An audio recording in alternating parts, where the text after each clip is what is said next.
잘 오셨습니다. 이 무덥고 습한 이 장마 기간에 또 오늘도 하나님께서 저와 여러분들에게 말씀을 주시고 우리에게 하늘의 위로와 소망을 허락해 주실 줄로 믿습니다. 우리 옆에 있는 분들에게 이렇게 한번 인사하겠습니다. 은혜의 자리에 잘 오셨습니다. 자, 오늘은 대민행전 시리즈 14번째 시간, 주께 그들을 위탁하고 라는 제목으로 말씀을 함께 나누도록 하겠습니다. 우리가 지금까지 사도행전을 계속 묵상하고 있는데요, 이제 오늘 사도행전 14장, 전체가 사도행전 28장으로 되어 있는데 오늘까지 하면 이제 전체 사도행전의 전반부가 마무리가 되는 겁니다. 특별히 우리가 지난주 살펴보았던 사도행전 13장과 또 오늘 살펴볼 14장에는 바울과 바나바가 1차 전도 여행을 했던 내용들이 자세하게 기록되어 있습니다. 지난주에 우리는 그 1차 전도 여행의 첫 번째 선교지였던 그 바나바의 고향이었죠. 지중해에 있는 세 번째로 큰 섬, 우리나라의 한 3배 정도 크기 되는 그 구브로 섬에 이들이 처음 가서 복음을 전하고 또 하나님의 놀라운 복음의 역사들을 경험했던 것들을 보게 됩니다.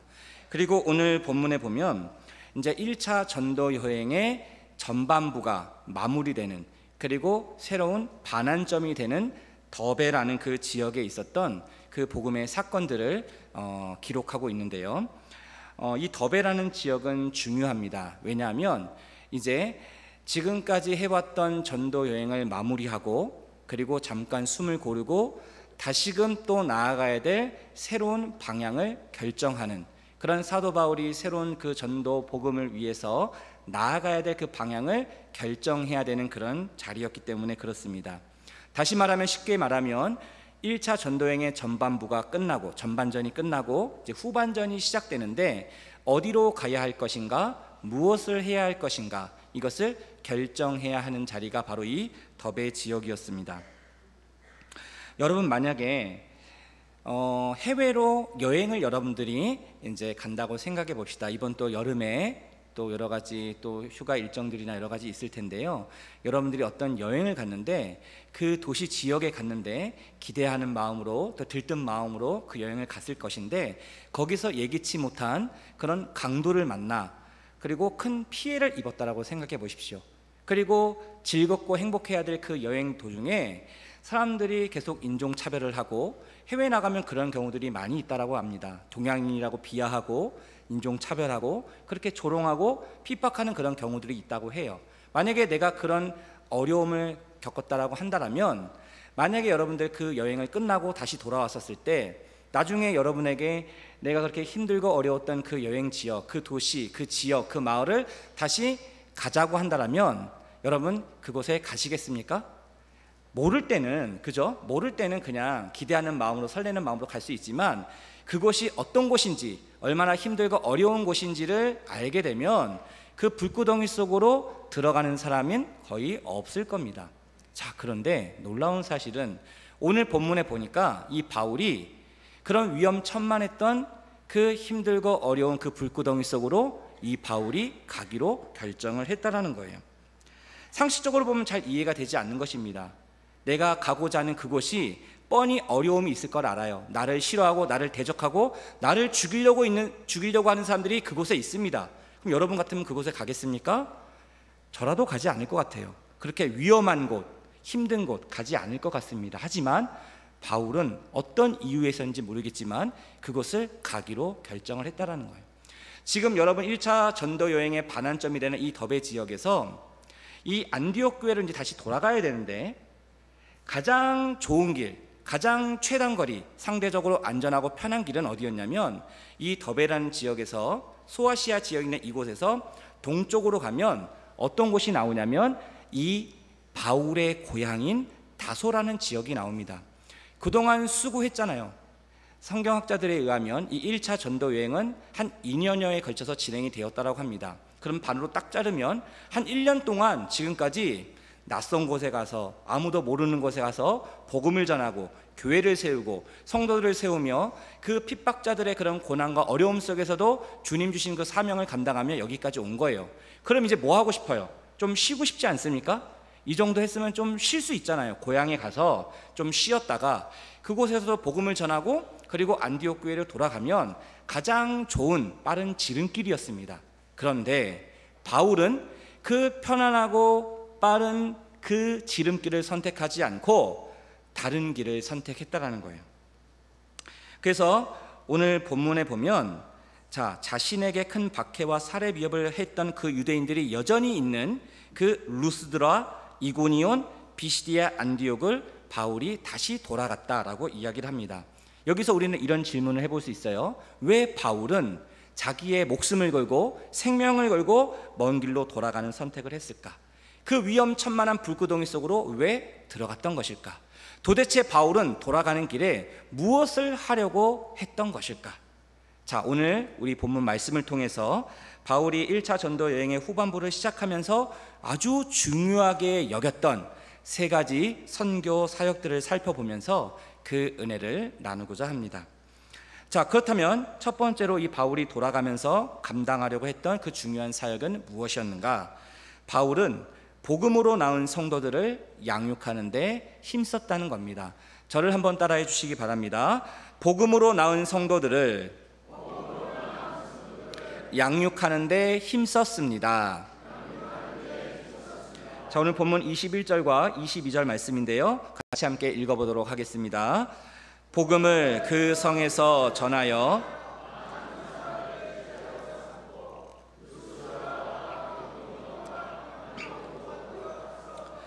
제자들의 마음을 굳게 하여 이 믿음에 머물러 있으라 권하고, 또 우리가 하나님의 나라에 들어가려면 많은 환난을 겪어야 할 것이라 하고. 아멘. 여기 21절에 보면 복음을 그 성에서 전하여, 여기서 말하는 그 성이라는 것은 지금 1차 전도 여행의 전반부의 최종 목적지이자 반환점인 이 더베를 말합니다. 이 더베에서 바울이 무엇을 했다는 거예요? 다른 지역처럼 동일하게 복음을 전했고, 그리고 그 복음을 들었던 수많은 사람들이 주님의 제자가 되었다라고 성경은 기록합니다.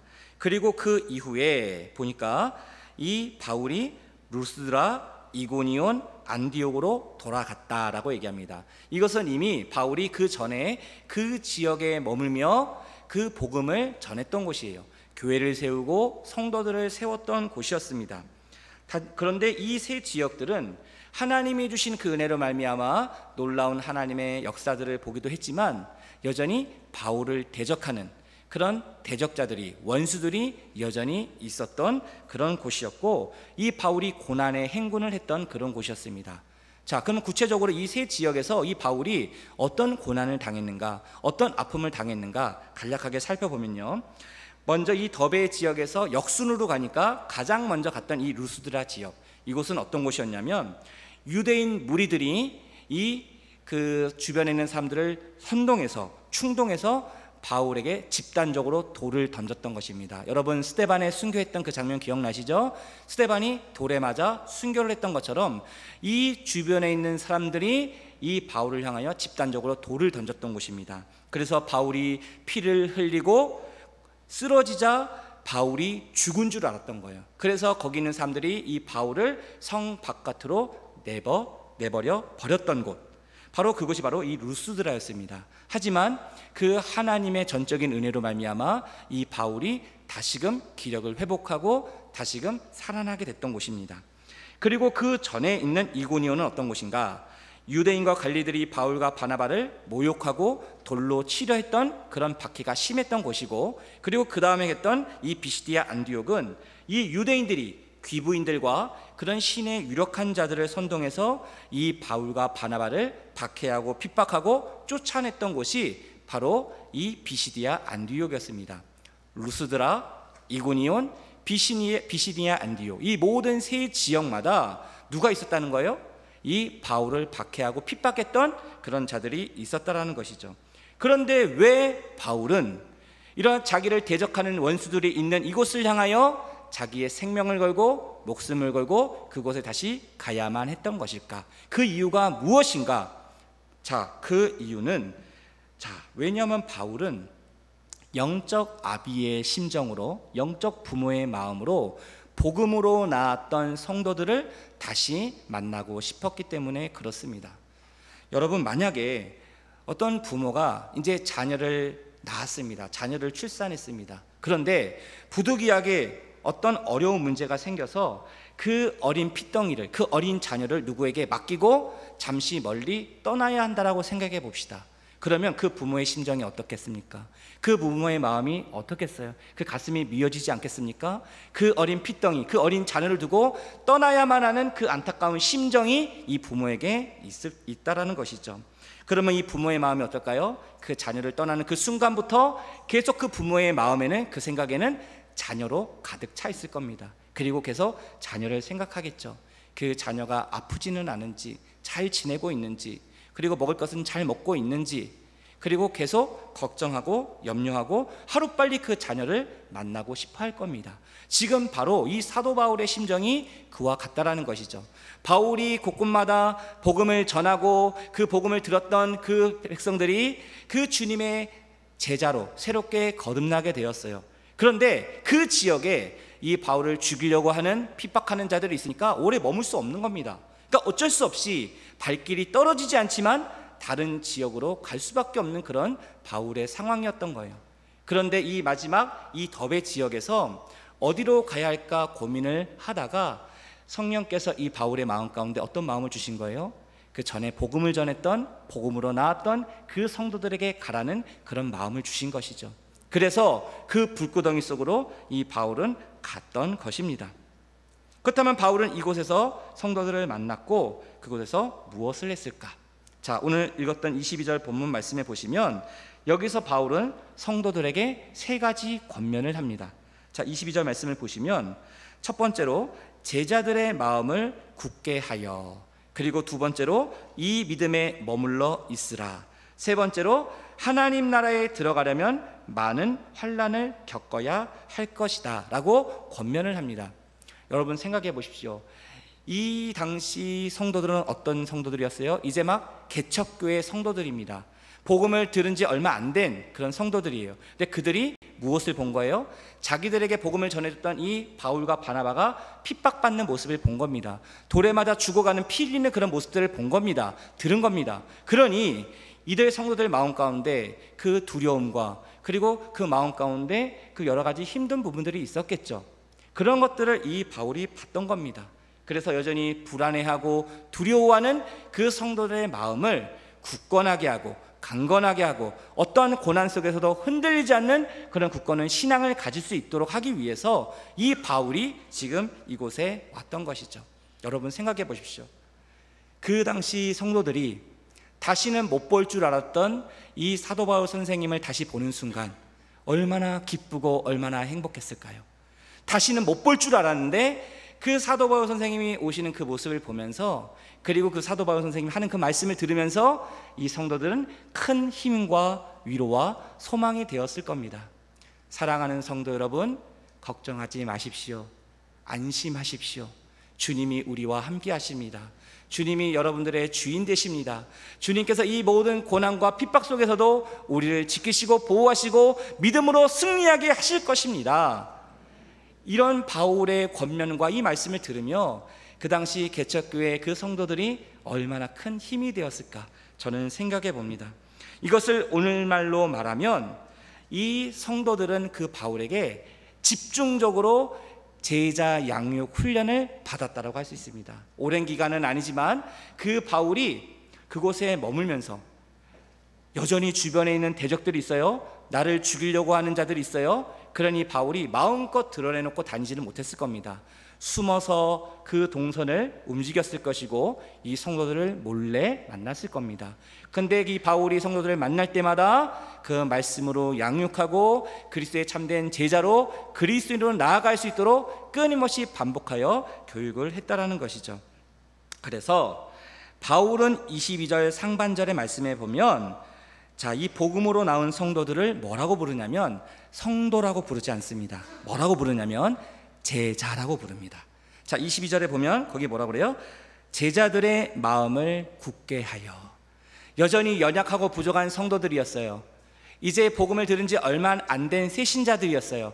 하지만 바울은 그들이 그리스도의 참된 제자가 되길 원했고 그들을 향하여 최선을 다하여 전심으로 하나님의 말씀을 전했다라는 거예요. 그래서 연약했던 그 성도들이 바울의 이 양육을 받고 이 가르침을 받고 주님의 견고한 그리스도의 제자들로 나아갈 수 있는 계기가 되었다라는 것이죠. 사랑하는 성도 여러분, 하나님께서는 저와 여러분들을 주님의 자녀로 부르시고 그런 우리를 통하여 하나님의 일들을 이루어 가시는 줄로 믿습니다. 죄와 허물과 연약하여 죽을 수밖에 없었던 저희들을 하나님이 찾아오셔서 우리에게 예수 그리스도를 보내주시고 그 예수님의 믿음으로 말미암아 우리로 하여금 거룩한 주님의 자녀로 삼아 주셨다라는 거예요. 지금도 하나님께서는 영적 아비의 심정으로, 영적 부모의 심정으로 연약한 저와 여러분들을 찾아오십니다. 그래서 끊임없이 우리에게 사랑과 말씀으로 우리의 마음을 굳건하게 하시고 우리의 인생에 여전히 고난이 있고 아픔이 있고 눈물이 있고 내 힘으로 감당할 수 없는 크고 작은 짐들을 짊어지고 걸어가는 우리들이지만 그런 우리에게 그 주님이 그 모든 것을 감당할 수 있도록 믿음을 주시고 은혜를 주시고 지혜를 주시고 용기를 주셔서 우리로 하여금 그 주님과 함께 거룩한 믿음의 여정의 길을, 참된 주님의 제자의 길을 걸어가게 하시는 줄로 믿습니다. 그 주님께 우리의 인생의 삶을 의탁하며 맡기며 나아가는 자에게 하나님은 이런 은혜를 베풀어 주신다라는 거예요. 주님, 나는 연약하지만 내 안에 계신 주님이 크고 강하심을 내가 믿고 의지하기에 주님 가신 그 길을 저는 따라갑니다. 주님 하시는 대로 제가 순종하며 나아갑니다. 주님 나를 통하여, 우리의 가정을 통하여, 우리의 공동체를 통하여 하나님의 뜻을 이루어 주옵소서. 이렇게 바울이 그 성도를 만나며 그들을 격려하고 위로하고 힘을 주며 성도에서, 연약한 성도에서 강한 그리스도의 군사로, 제자로 훈련시키며 양육했던 그 바울의 모습을 보게 됩니다. 사랑하는 성도 여러분, 우리는 주님의 자녀로 부르심을 받았고 주님의 자녀로 살아갑니다.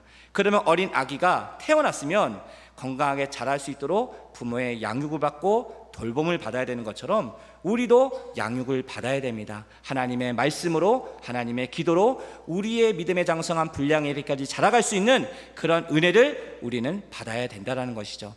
끊임없이 자라가고 그리고 하나님 보시기에 부끄럽지 않은 그런 주님의 참된 제자로서의 삶을 살아가야 된다는 것이죠. 자, 이런 의미에서 우리 옆에 있는 분들에게 이렇게 한번 축복했으면 좋겠습니다. 참된 주의 제자로 살아갑시다. 자, 그렇다면 두 번째로, 자, 바울이 돌아가면서 감당했던 그 중요한 사역은 무엇이었는가? 자, 바울은 교회 장로들을 택하여 주님께 위탁했습니다. 저를 따라해 주시기 바랍니다. 교회 장로들을 택하여 주님께 위탁했습니다. 자, 오늘 본문 23절 말씀인데요. 23절 말씀 같이 함께 읽어보겠습니다. 각 교회에서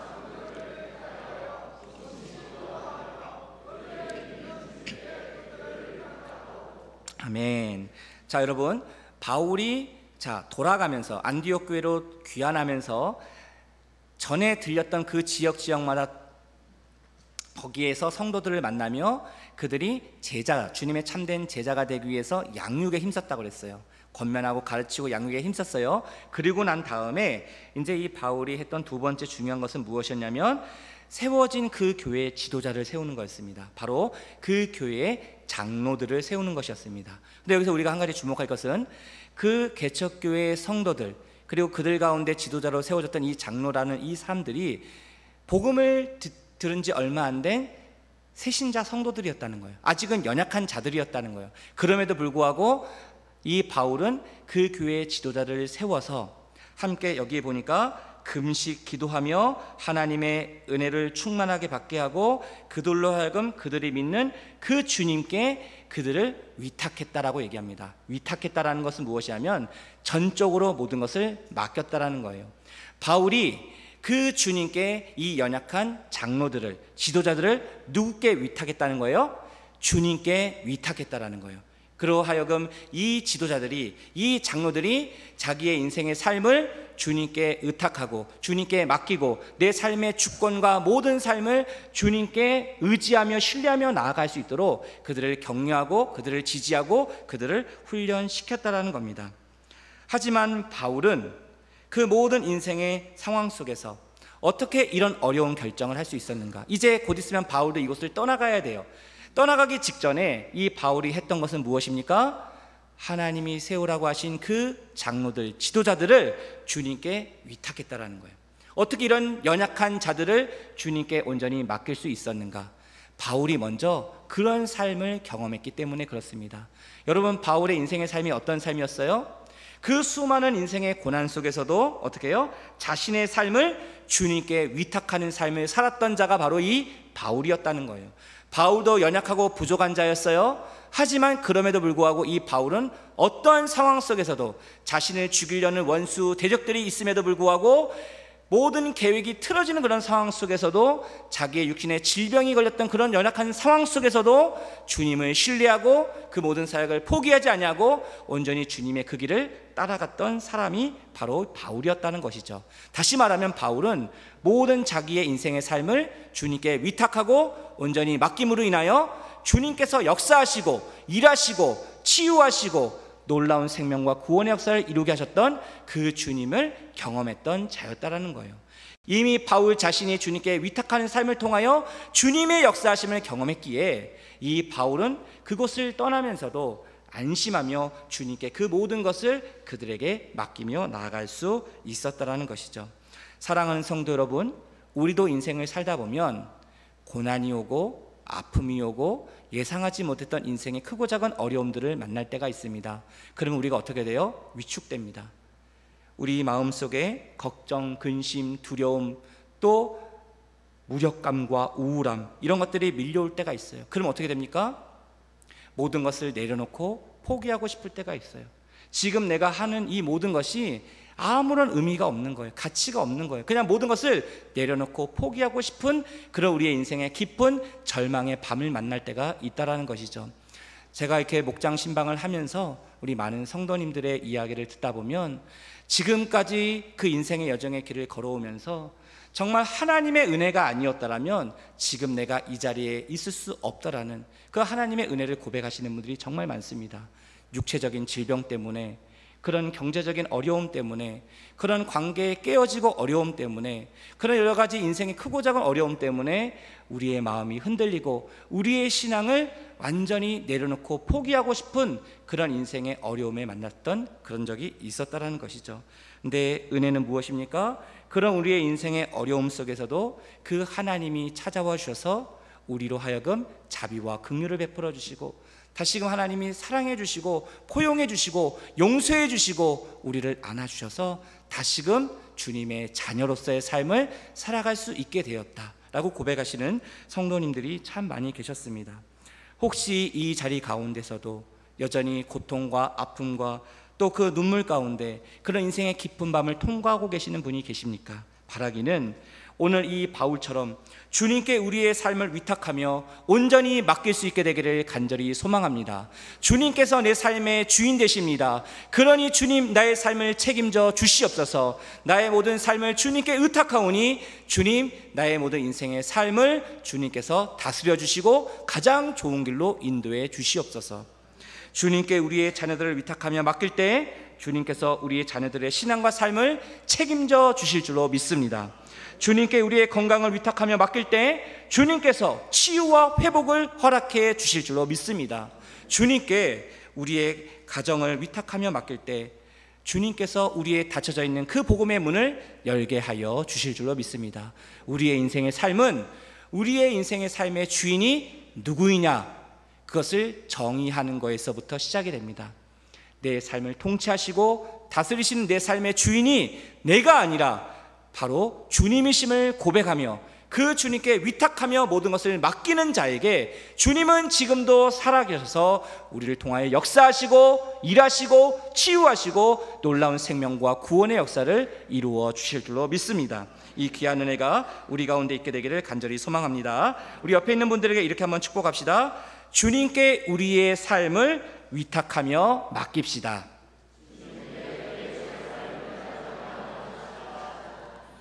여러분, 우리의 삶을 주님께 위탁하고 맡기려면요, 그 주님을 전적으로 신뢰할 수 있어야 됩니다. 조금이라도 의심이 있으면요, 우리의 모든 것을 다 맡길 수가 없는 것이죠. 하나님께서 우리의 그런 믿음의 중심을 보신다는 겁니다. 자, 그렇다면 마지막으로 세 번째로 바울이 돌아오면서 감당했던 그 중요한 사역은 무엇이었습니까? 자, 바울은 말씀을 버가에서 전하고 사명을 완수했습니다. 저를 따라해 주시기 바랍니다. 말씀을 버가에서 전하고 사명을 완수했습니다. 자, 오늘 본문 25절과 26절 말씀을 같이 함께 읽어보겠습니다. 말씀을 버가에서 전하고 아탈리아로 내려가서 거기서 배 타고 안디옥에 이르니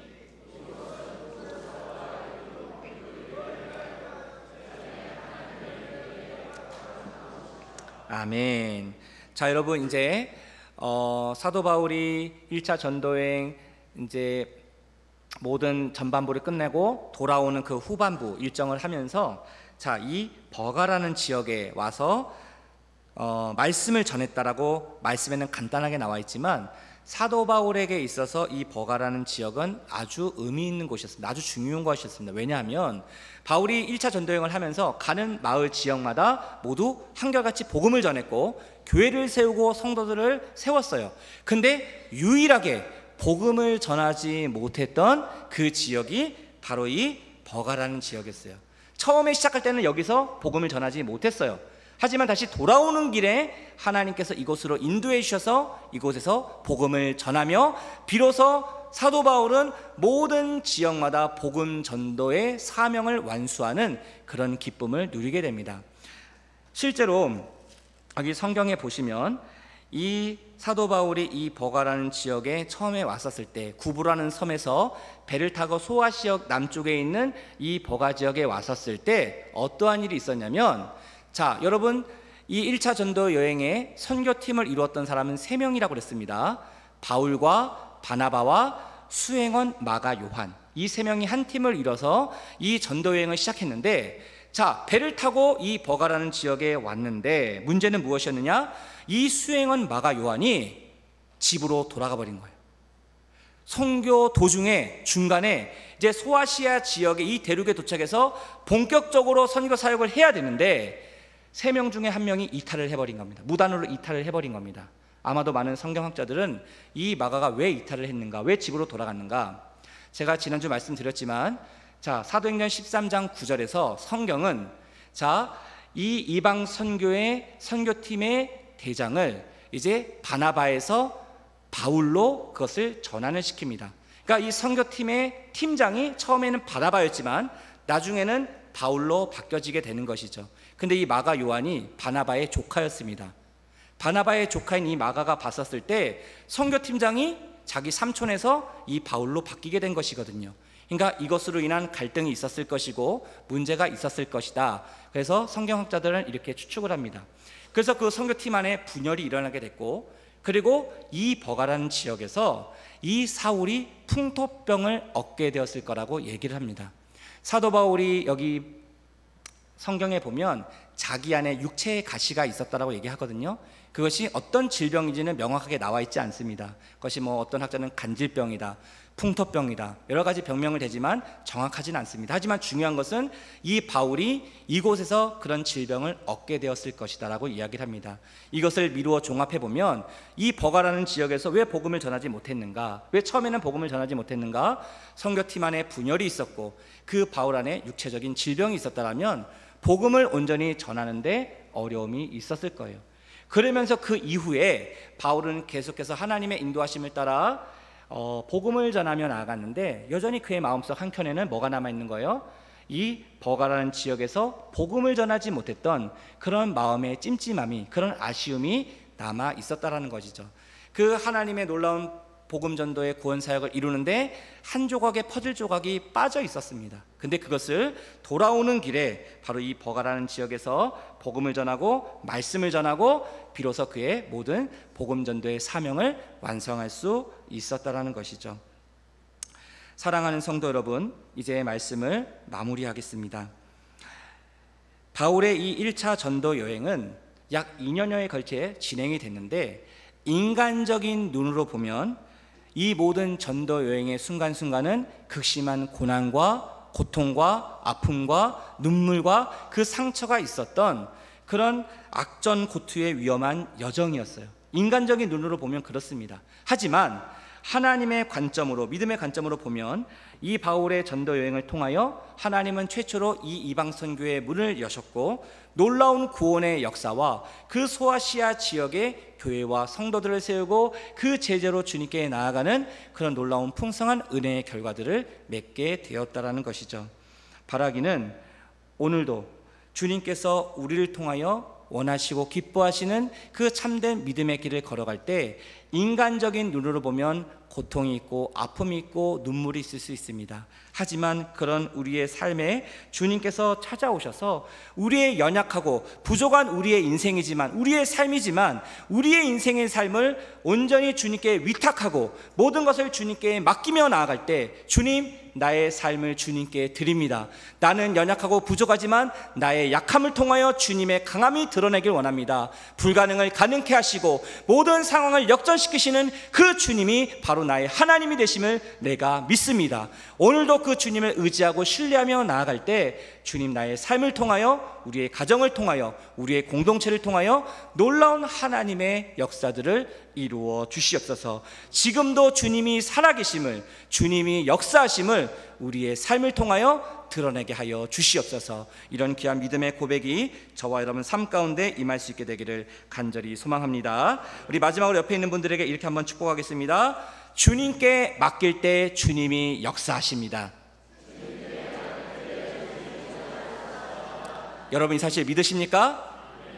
우리가 온전히 맡기지 못해서 그렇지, 우리가 100% 주님께 맡길 때, 위탁할 때 주님이 우리의 그런 믿음을 보시고 순종을 보시고 역사해 주시는 줄로 믿습니다. 기도하겠습니다. 사랑과 은혜가 많으신